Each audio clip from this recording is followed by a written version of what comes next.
حضرت علی ابن ابی طالب کی شہادت اسلامی تاریخ کا نہایت اہم اور افسوسناک واقعہ ہے۔ میں اس کی تفصیل سادہ اور مختصر انداز میں بیان کرتا ہوں۔ منظر حضرت على خلیفہ راشد۔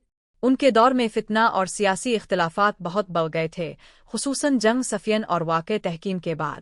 خوارج نامرون خلاف واتا سزج۔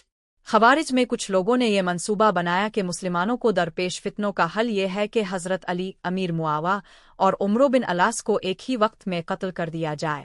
ان کے خیال میں اس طرح امت میں امن آ جائے گا۔ یہ ان کی غلط سوچ تھی۔ قاتل کا انتخاب۔ حضرت علی کے قتل کے لیے عبد الرحمن بن ملجم خارجی نے اپنے ذمہ لیا۔ حملے کی رات۔ تاریخ 19 رمضان 40 جر مطابق 661 عیسو۔ مقام مسجدوف۔ حضرت علی فجر کی نماز کے لیے مسجد آئے اور تکبیر کہی۔ ابن ملجم نے زہر میں بجھی ہوئی تلوار سے ان پر حملہ کیا، سر پر گہرا وار کیا۔ حضرت علی شدید زخمی ہو گئے، زمین پر گر کر فرمایا، فزت ورب الکبا، رب کبا کی قسم میں کامیاب ہو گیا۔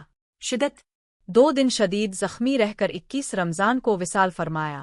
تدفین نجف، عراق کے مقام پر کی گئی، جہاں آج بھی ان کا روضہ ہے۔ غم حضرت علی کی زندگی علم، عدل، شجاعت، زہد اور تقوی کا نمونہ تھی۔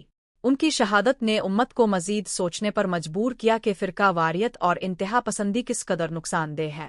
اگر اب چاہی تو میں اس واقعے کی مزید تفصیل۔ حضرت علی کی زندگی کے دوسرے پہلو۔ خوارج کی تفصیل۔ مسجد کوفہ نجف کے بارے میں سب کچھ مزید وضاحت سے بتا سکتا ہوں۔